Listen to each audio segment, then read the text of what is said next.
الطافیہ foundation کی latest updates اور lieutenant پیر colonel Altaf Mahmood Hashmi کے بیانات کے لیے آپ ہمارے چینل الطافیہ ٹی وی کو سبسکرائب کریں اور بیل آئیکن کو پریس کریں تاکہ ہماری تازہ ترین ویڈیوز آپ تک پہنچتی رہیں۔ اب تصویریں جو ہے یہ 3 قسم کی ہو سکتی ہیں، دھیان سے سنیے گا، میرے خطاب کا آخری حصہ ہے، دھیان سے سنیے۔ تصویریں 3 قسم کی ہو سکتی ہیں۔ نمبر 1، آپ کی قانونی مجبوری ہے، قانونی مجبوری ہے، شناختی کارڈ پہ آپ نے تصویر لگانی ہے، قانونی مجبوری ہے، پاسپورٹ پہ لگوانی ہے، آپ کی قانونی مجبوری ہے، ابھی تو 10ویں کی جو سند ہے، 12ویں کی سند ہے، اس کے اوپر بھی تصویر لگتی ہے، آپ کی مجبوری ہے۔ یہ جو مجبوری والی ایک تو ہو گئی تصویر، دوسری شوقیہ تصویریں ہو گئی۔ شوقیہ تصویر آپ میرے ساتھ کھڑے ہوئے کہ چل یار جس طرح باقی لوگوں کی تصویریں بن رہی ہیں میں ایک یادگار بنا لوں، میں کسی جگہ پہ گیا ہوں، میں کہتا ہوں کہ یار اس جگہ کی یادگار کے طور پہ میری تصویر بنا رہے ہیں، میں بیوی بچوں کے ساتھ بیٹھا ہوں، ہم کہتے ہیں کہ آج کے دن کی ایک یادگار تصویر بنا رہے ہیں، یہ تصویر شوقیہ ہے۔ اور تیسری قسم کی تصویر کیا کہ میں کسی کی تصویر اس لیے بناؤں کہ میں اس کی وجہ سے میرے گھر میں برکت ہوگی، تو وہ احترام آ گیا نا، اس میں برکت ہوگی، یا اس تصویر کی وجہ سے میرے کوئی بلا ٹل جائے گی، یہ میرے مرشد کی میرے پیر کی تصویر ہے تو اس کی وجہ سے مجھے کوئی آرام آ جائے گا، میں اس کو احترام سے رکھوں گا، یہ تیسری قسم ہے۔ اب یہ تینوں قسم کی تصویروں کے لیے الگ الگ فتویٰ ہے۔ ہمارے کچھ دوستوں کا یہ کہنا ہے کہ سرکار دو عالم صلی اللہ تعالی علیہ وسلم کے دور میں کیمرہ نہیں تھا، تو چونکہ کیمرہ نہیں تھا اس لیے کیمرے والی تصویر جو ہے اس کے اوپر تو وہ فتویٰ لگتا ہی نہیں۔ ایک یہ بھی کہنا ہے نا کہ اس زمانے میں تو ہاتھ کی تصویریں بنتی تھی، اگر پردہ تھا تو وہ کڑھائی سے کیا ہوا ہوگا، تو اس لیے وہ کڑھائی کی تصویر یا ہاتھ سے بنائی ہوئی تصویر اس کے اوپر وہ فتویٰ حرام والا لگتا ہے۔ یہ کیمرہ تو اس زمانے میں تھا ہی نہیں۔ لیکن میں نے جو حدیث مبارک آپ کے سامنے پیش کی ہے کہ رسول اللہ صلی اللہ علیہ وآلہ وسلم نے وہ لٹکا ہوا پردہ جو تھا وہ کاٹ دیا یا پھاڑ دیا، تو حضرت ام المومنین سیدہ عائشہ صدیقہ رضی اللہ تعالیٰ عنہ نے اس کے غلاف بنا دیے، جس کے تکیے کے غلاف بنا دیے۔ اب ان میں جو لٹکانے والا احترام یا وہ بڑائی تھی وہ ختم ہو گئی، وہ ختم ہوئی، وہ نیچے رکھ دیے۔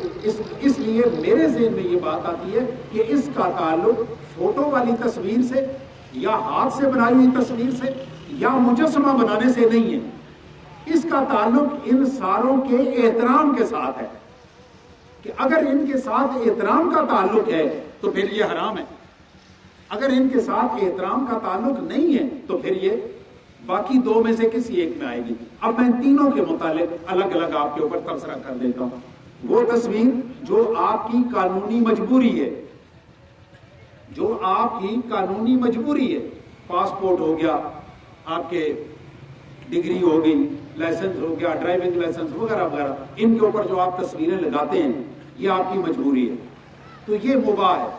مباح کیا؟ جس کا نہ کوئی گناہ ہے نہ کوئی اس کا ثواب ہے، اس کا گناہ ثواب کوئی چیز نہیں، یہ سارا برابر ہے۔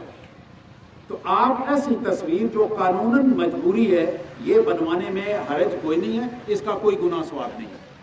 اب آ جائیں دوسری جو شوقیہ تصویریں ہم بنواتے ہیں، آپ اپنے بال بچوں کے ساتھ، شادی پہ بہن بھائیوں کے ساتھ بنواتے ہیں، تو وہ مکروہ تنزیہی ہے۔ مکروہ تنزیہی کا کیا مطلب ہے کہ یہ ناپسندیدہ ہے۔ اب اس کی میں ایک مثال آپ کو دے دوں تاکہ آپ کو یہ کلیئر ہو جائے کہ ناپسندیدگی سے کیا مراد ہے۔ 2-3 بندے کھانا کھانے بیٹھے ہوئے، فرنی ان کے پاس آ گئی ہے۔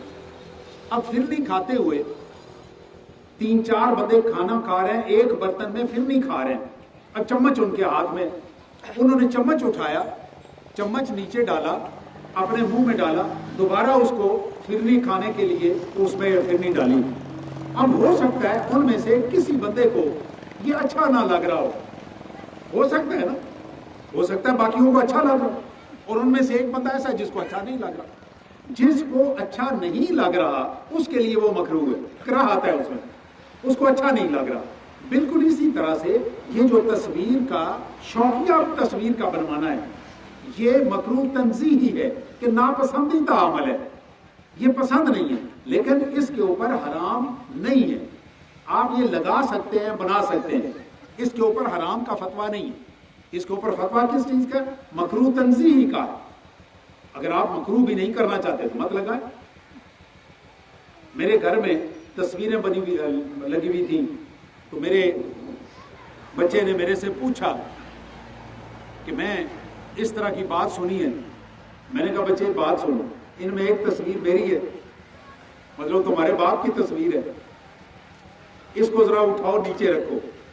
وہ کیا بڑا جھجکتے اس نے میری تصویر وہاں سے اٹھائی اور اٹھا کے زمین پہ رکھی۔ میں نے کہا کوئی تکلیف تو نہیں ہوئی؟ کہتا پاپا جی تکلیف تو ہوئی ہے۔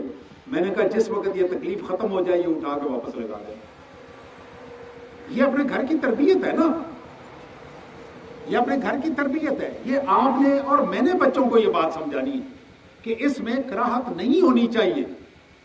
میری تصویر ہے، میں خود اس کو اٹھا کے نیچے رکھ دیا۔ یہ ہمارا بچہ اگلے دن کو کپ بنا کے لایا، ان کے اوپر میری تصویر تھی، تو کسی بندے نے چائے پیتے ہوئے کہا کہ یار یہ تصویر اگر میں کپ نیچے رکھتا ہوں تو اس بچے نے کیا کیا، وہ کپ اٹھایا اور نیچے رکھ دیا۔ اب وہ صاحب رات کو مجھے بتا رہے تھے، وہ کہتا ہے کہ میں نے اسے کہا کہ یار یہ کنن صاحب کی تصویر ہے، تم کپ تھلے رکھتا ہے۔ کہتے میں نے تو کنن صاحب آپ آ کے کپ تھلے رکھ دیا کرو۔ بھائی میری تصویر کسی کی بھی ہو، اس کا احترام نہیں کرنا۔ آپ وہ کپ نیچے رکھیں نا، آپ کے دل میں کراہت نہیں آنی چاہیے، اس لیے کہ اس تصویر کو احترام کی نظر سے دیکھنا ہی نہیں ہے، صرف اور صرف یادداشت کے طور پہ آپ نے دیکھنا، صرف یادداشت کے طور پہ دیکھنا ہے کہ بھائی اس کی شکل ایسی ہے، بھائی اس سے زیادہ اس کی کوئی اہمیت نہیں۔ وہ میری تصویر ہے، آپ کی تصویر ہے، کسی ولی اللہ کی تصویر، کسی کی بھی تصویر ہو، اس تصویر کا احترام کرنا ضروری نہیں ہے، بلکہ اس کا احترام کرنا حرام ہے۔ تصویر کا احترام کرنا حرام ہے۔ آپ اپنے دل سے تصویر کا احترام نکالیں۔ مفتی غلام سور سعیدی صاحب رحمۃ اللہ تعالی علیہ، جنہوں نے تبیان القرآن لکھی، بخاری شریف کی شرح لکھی اور مسلم شریف کی شرح لکھی، ماشاءاللہ بہت بڑا انہوں نے کام کیا ہے۔ ان کی اپنی جو تفسیر تھی، میں نے ان کا ٹی وی پہ انٹرویو سنا، 1992 یا 93 کی بات ہے، تو انہوں نے بتایا کہ ان کی جو تفسیر ہے وہ 12 جلدوں میں ہے، تبیان القرآن 12 جلدوں میں ہے۔ الحمدللہ میرے پاس بھی ہے، میں اس میں ضرورت کے مطابق پڑھتا رہتا ہوں۔ اس وقت 1992 میں ان کی اس تفسیر کے 18 ایڈیشن شائع ہو چکے تھے۔ آپ اندازہ فرمائیں کہ ان کی اپنی زندگی میں 18 ایڈیشن ہندوستان اور پاکستان میں پبلش ہو چکے تھے۔ اب اتنی وہ تفسیر، اب وہ لکھتے ہیں، یہ میرے پاس اس کی ایگزیکٹ عبارت ہے، میں آپ کو بس صرف سمجھانے کے لیے عرض کرتا ہوں۔ وہ کہتے ہیں کہ یہ جو تعظیم ہے، ہم اپنے لیڈروں کی اور اپنے بزرگوں اور ولیوں کی تصویروں کا احترام کرتے ہیں۔ انہوں نے کہا کہ آپ ہندوستان میں چلے جائیں، وہاں پہ گاندھی کی تصویر کا احترام کیا جاتا ہے۔ مختلف ملکوں کا لکھ کے وہ پاکستان میں کہتے ہیں کہ پاکستان میں علامہ اقبال اور قائد اعظم کی تصویروں کا احترام کیا جاتا ہے، قومی اسمبلی میں یہ تصویریں لگائی جاتی ہیں۔ تو یہ احترام یہ غلط ہے۔ آپ قائد اعظم کی تصویر رکھیں، ہمیں کوئی اعتراض نہیں، لیکن جس وقت آپ اس کو احترام کی اور تعظیم کی نظر سے دیکھیں گے تو ہمیں اس کا شرعی طور پہ دیکھنا پڑے گا کہ یہ جائز نہیں ہے۔ میری بات آپ کو سمجھ آ رہی ہے؟ میں بڑی عام فہم کر کے آپ کو بات سمجھانا چاہ رہا ہوں۔ کیوں جی میری بات سمجھ آئی ہے؟ بول اس لیے نہیں رہے کہ سارے پیروں کی تصویریں رکھی ہیں، ساروں نے پیروں کی تصویریں رکھی ہوئی۔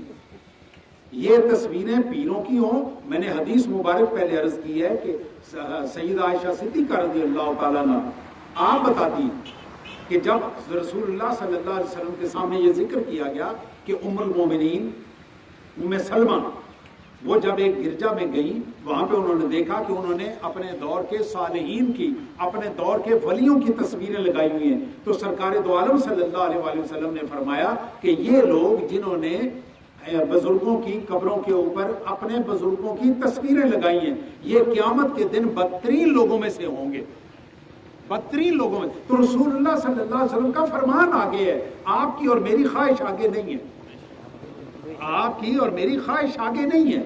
جہاں رسول اللہ صلی اللہ علیہ وسلم کا فرمان آ گیا، اس کے بعد آپ کی اور میری خواہش ہے، بولو نا، کوئی نہیں بولے، تسی ختم نہ کرے ہے ختم، لیکن کہنے میں تو کوئی حرج نہیں۔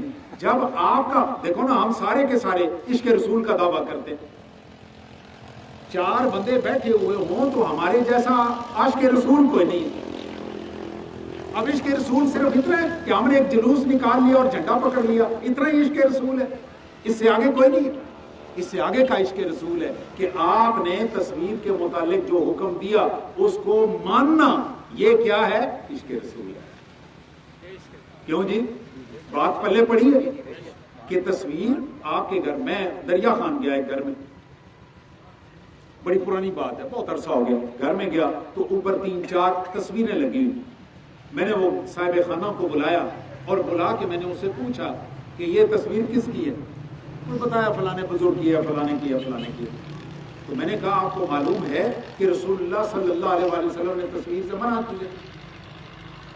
تو اس نے کہا کہ بھائی ایسے سنا ہی ہوا ہے، لیکن میں نے پھر اس کو یہ احادیث سنائی۔ اب اس کو جرت نہیں ہو رہی تھی کہ وہ جا کے وہ تصویریں اٹھاتا۔ میں خود ہی وہ میز رکھا، میں پیٹی پہ چڑھا اور پیٹی پہ چڑھ کے میں خود وہ تصویریں اٹھا لایا۔ میں نے کہا بھی تیرے اوپر وبال نہیں آتا، بھائی وبال کا ہی ڈر ہے نا کہ میں نے یہ تصویر اتاری تو پتہ نہیں میرے ساتھ کیا ہو جائے گا۔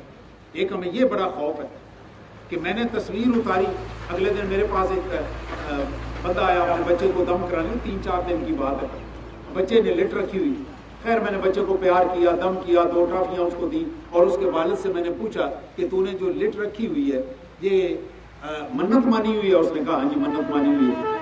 میں نے کہا اگر میں تمہیں حضور اکرم صلی اللہ علیہ وسلم کا ایک ارشاد سناؤں منت کے متعلق تو تم یہ اتروا دو گے؟ اس نے کہا جی میں کر لوں گا۔